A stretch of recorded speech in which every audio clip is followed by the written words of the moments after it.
Bonjour, bienvenue sur ce premier module d'introduction au Bhakti Yoga. Dans ce module, nous verrons dans quel contexte historique et géographique cette pratique s'inscrit et pourquoi la dénomination généralement admise d'hindouisme n'est pas une dénomination correcte. Dans les années 50, un érudit autrichien du nom de Walter Heidlitz a publié un livre intitulé Unknown India, l'Inde inconnue, dans lequel il parlait de sa quête de la vérité et de sa relation avec Sri Maharaj, son gourou ou maître spirituel, qu'il rencontra dans les Himalayas dans les années 30. On connaît ce schéma, un occidental en quête de vérité trouve un maître en Inde et décide d'adopter une forme traditionnelle de spiritualité orientale. Mais l'histoire ne s'arrête pas là. Les années passent et Heidlitz se retrouve dans une Inde déstabilisée par la Seconde Guerre mondiale. Placé dans un camp de prisonniers pendant près de 6 ans, il y rencontre Sadananda, un prisonnier allemand vêtu à l'indienne.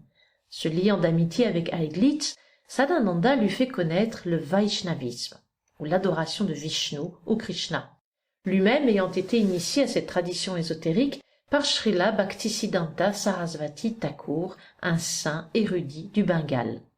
Sadananda désire ardemment partager son savoir avec les autres et tout spécialement avec Heidlitz. Impressionné par le savoir et la sagesse de Sadananda, Heidlitz l'accepte comme son nouveau maître spirituel. En fait, l'Inde inconnue dont traite Heidlitz dans son livre ne représente ni l'exotisme de ce pays, ni les enseignements communément associés à l'hindouisme, c'est plutôt le Vaishnavisme que Heidlitz décrit comme étant la véritable gloire de l'Inde. On pourrait alors se demander pourquoi il en parle comme d'une gloire inconnue. Car, selon le Britannica Book of the Year de 1996, 70% des 800 millions d'hindous sont des Vaishnavas. 25% sont des Shivaïs, c'est-à-dire des adorateurs de Shiva, 2% sont des néo-hindous, c'est-à-dire des hindous de différentes tendances, et le reste est formé d'adeptes de différentes religions indo-aryennes. On peut ainsi constater que le vaishnavisme constitue la majorité du monde hindou. Néanmoins, ce terme vaishnavisme et la tradition qu'il désigne sont pratiquement inconnus de la masse des gens en Occident. Ceci est dû en partie au Parlement mondial des religions qui s'est tenu en 1893 à Chicago, où Swami Vivekananda de la mission Ramakrishna a été invité comme représentant de l'hindouisme. Malheureusement, Vivekananda a présenté à l'Occident la vision impersonnelle de l'hindouisme. Si l'on avait invité un Vaishnava à cette assemblée déterminante de représentants religieux, l'Occident aurait aujourd'hui une compréhension très différente de l'hindouisme. En effet, le Vaishnavisme est à l'opposé de la vision impersonnelle de Vivekananda, non seulement parce qu'il est monothéiste, mais aussi parce qu'il est hautement personnaliste dans sa vision de Dieu. Bien que Krishna soit décrit comme étant source de nombreux avatars, c'est-à-dire des incarnations et d'émanations plénières, il est considéré comme l'unique Seigneur suprême, le Père de tout ce qui vit et le Créateur du cosmos. Même si pour l'instant le vaishnavisme n'est pas encore reconnu en Occident, il n'en demeure pas moins, et ce depuis longtemps, la tradition la plus riche et la plus importante de l'Inde. À l'origine, cette tradition porte le nom de Sanatan Dharma. Sanatan signifie en sanskrit éternel, et Dharma, fonction, devoir, religion. Donc Sanatan Dharma signifie la fonction éternelle de l'âme ou le devoir éternel de chaque être vivant, la religion universelle éternelle. Les Vaishnavas considèrent le Sanatan Dharma comme une vérité universelle qui concerne aussi bien les peuples d'Orient que d'Occident. Car Krishna n'est pas un dieu indien, mais bien le même Dieu adoré par les traditions chrétiennes, hébraïques et islamiques. Brahma, Shiva, Ganesh et tous les autres sont des êtres très élevés, appelés Devas ou demi-dieux. Ils sont les ministres de Dieu, en charge chacun d'un secteur particulier de l'univers. De la même manière, on parle dans la tradition chrétienne des anges et des archanges comme les représentants de la volonté de Dieu. Jésus ne disait-il pas qu'il y a plusieurs demeures dans la maison de son Père? Quoi qu'il en soit, dévas, anges ou archanges sont tous sous la juridiction directe de Dieu. C'est cette spiritualité Vaishnave que je vais tâcher de vous présenter au cours de cette formation en se concentrant plus spécifiquement sur ce qu'on appelle le Vaishnavisme Gaudiya. Gaudiya ou Gauda représente une région, de nos jours celle du Bengale et du Bangladesh. Dans cette région est apparu en 1486 Sri Chaitanya Mahaprabhu. Ce saint Vaishnave est présenté dans les textes sanscrits comme étant une incarnation, un avatar donc de Sri Krishna.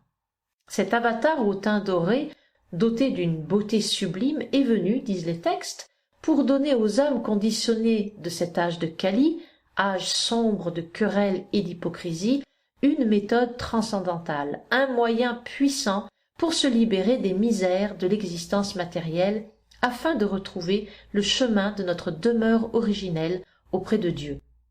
Cette méthode est le chant des saints noms du Seigneur, appelé aussi Sankirtan, qui signifie chanter ensemble. Et parce que les hommes de cet âge sont constamment vindicatifs et troublés, cette méthode ne requiert aucune compétence particulière et peut être appliquée par tous, hommes, femmes et enfants. L'Inde a toujours été spirituelle. Matthew Atmore Shering était un écrivain et missionnaire protestant en Inde, né en 1826 et disparu en 1880. Il a écrit « Il y a 25 siècles, l'Inde était déjà célèbre. Pendant que Babylone rivalisait avec Ninive pour la suprématie, que Tyr établissait ses colonies et qu'Athènes augmentait sa puissance, avant que Rome ne soit connue ou que la Grèce ne soit aux prises avec la Perse, avant que Cyrus n'ajoute du lustre à la monarchie perse ou que Nabuchodonosor ne se soit emparé de Jérusalem, l'Inde avait déjà acquis la grandeur, sinon la gloire.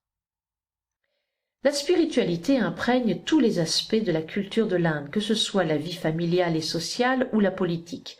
Pour l'Indien moyen, la religion est l'expression de la vérité universelle, le prolongement aussi profond que complexe de l'âme. La religion de l'Inde englobe tellement tout qu'elle absorbe ses fidèles de façon tout autre que les traditions religieuses d'Occident. Selon Peter Occhiogrosso, auteur à succès et spécialiste des religions comparées, il dit « Dans toute étude des religions du monde, l'Inde mérite une attention particulière. Selon un sondage récent, aucun autre pays n'a un pourcentage aussi élevé de personnes interrogées qui considèrent la religion comme très importante dans leur vie. Les États-Unis viennent en deuxième position. Sur 1 milliard d'habitants, presque 800 millions, c'est-à-dire 79,8%, sont hindous. Les historiens reconnaissent que les plus anciennes civilisations ayant laissé des traces écrites ont prospéré presque à la même époque en Mésopotamie et dans la vallée de l'Indus, l'Inde du Nord. Mais contrairement aux découvertes de la région de l'Indus, on ne retrouve en Mésopotamie aucune trace d'une religion mystique pratiquée par les Sumériens. Les plus anciens enseignements mystiques documentés au monde proviennent donc de l'Inde. Les enseignements spirituels intemporaires de l'Inde ont exercé un attrait sur des millions d'êtres, depuis l'ascète qui chemine sur les sentiers neigeux de l'Himalaya jusqu'aux mendiants austères méditant sur les rives paisibles du Gange. Voyons maintenant quelles sont les religions que l'on trouve en Inde. Si l'Inde est connue et reconnue pour être la destination clé des chercheurs en quête de vérité spirituelle, il est naturel que l'on trouve dans ce pays, de par sa taille et son melting pot culturel, une multitude de religions. À côté du vaishnavisme et du shivaïsme, on trouve le bouddhisme, le jaïnisme et le sikhisme. Les deux premières datant de 2500 ans et la troisième du XVe siècle. Le bouddhisme et le jaïnisme professent surtout la moralité et l'éthique, spécialement l'ahimsa, c'est-à-dire la non-violence envers les êtres vivants. Le sikhisme, lui, est un mélange de croyances hindoues et islamiques. L'Inde compte quelque 9 millions de bouddhistes, 4 millions de jaïns et 25 millions de sikhs. Quant aux religions adoptées de l'Inde, comme le zoroastrisme, l'islam, le christianisme et le judaïsme, ils trouvent également leur place dans le paysage spirituel de l'Inde. Le zoroastrisme, religion des Parsis, est né dans la Perse antique. Son fondateur, Zarathustra, mit l'accent sur la lutte opposant le bien au mal. On compte aujourd'hui en Inde 61 000 Parsis, particulièrement dans l'état du Gujarat.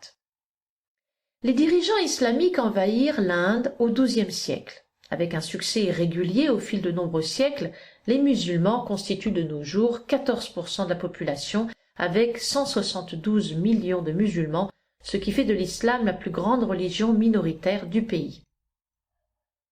Bien qu'on ait cru autrefois que le christianisme fut apporté en Inde par l'apôtre saint Thomas en l'an 52, plusieurs érudits estiment désormais que cette religion y fit son apparition au IVe siècle grâce à un marchand syrien nommé Thomas Cana, qui se rendit au Kerala avec 400 familles et y établit l'Indian Syrian Orthodox Church. Actuellement, on compte 24 millions de chrétiens, soit 2,3% de la population, dont la plupart habitent dans le sud. Quant à la population juive de l'Inde, elle est minime et estimée à environ 6 000 personnes. On les trouve surtout dans les régions où l'on parle le marathi et le malayalam. On a l'habitude de regrouper sous le terme d'hindouisme les religions qui ont pris naissance en Inde. Mais savez-vous que ces termes hindou ou hindouisme n'existent pas? En effet, on ne retrouve aucune trace du terme hindou dans les textes ou les langues classiques, comme le sanskrit et le tamoul de l'Inde antique. En fait, le mot hindouisme n'a aucune origine en Inde. Sa divine grâce, et ici Bhaktivedanta Swami Prabhupada, explique qu'il s'agit d'une dénomination inexacte. Voici ce qu'il dit. On ne rencontre pas une seule fois le mot hindou dans toute la Bhagavad Gita. En réalité, il fut introduit dans le langage courant par les musulmans des provinces voisines de l'Inde, dont l'Afghanistan, le Baloudistan et la Perse. Le fleuve marquant la frontière nord-ouest de l'Inde s'appelle le Sindhu, de nos jours l'Indus. Mais à cause d'un défaut de prononciation, les musulmans de l'endroit en ont fait l'hindou, et les habitants des terres ainsi délimitées furent dès lors nommés les hindous.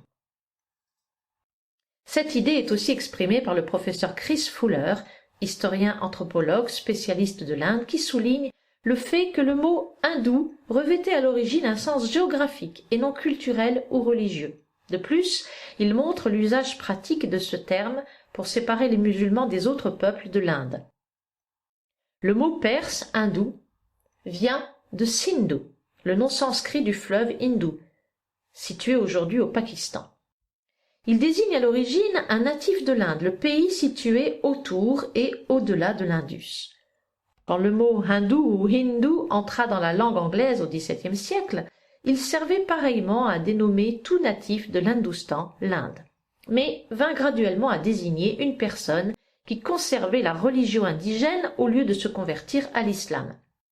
Servant à nommer cette région indigène, le terme hindouisme devint courant en anglais au début du XIXe siècle et fut inventé pour identifier une idéologie qui était elle-même en partie le produit de la pensée orientaliste d'Occident, qui construisit incorrectement l'hindouisme d'après le modèle des religions occidentales, particulièrement le christianisme. En d'autres mots, l'hindouisme vint à être vu comme un système unique de doctrines, croyances et pratiques équivalentes à celles qui constituent le christianisme, et désormais le terme hindou spécifiait clairement l'affiliation religieuse d'un Indien. L'usage du terme global hindouisme pour désigner les nombreuses religions de l'Inde est comparable au fait d'ignorer les différentes orientations religieuses au sein des traditions occidentales en les fusionnant arbitrairement sous une seule bannière. C'est comme si on disait par exemple le sémitisme qui, comme l'hindouisme, dénote simplement un site géographique. Ce terme sémitisme est trop général et réducteur pour représenter correctement les manifestations religieuses uniques en leur genre des grandes traditions occidentales, le christianisme, le judaïsme et l'islam. Et de même qu'il ne conviendrait pas de parler de toutes ces traditions comme d'une seule religion, le terme hindouisme ne convient pas pour représenter toutes les traditions de l'Inde, car cela sous-entendrait une forme unifiée de religion indienne, Mais vu la variété des religions qui existent actuellement en Inde, comme le Vaishnavisme, le Shivaïsme, le Jainisme, le Sikhisme, un seul terme ne peut guère convenir. C'est la fin de cette introduction, je vous retrouve sur le module suivant qui sera consacré à la présentation des grands textes sacrés.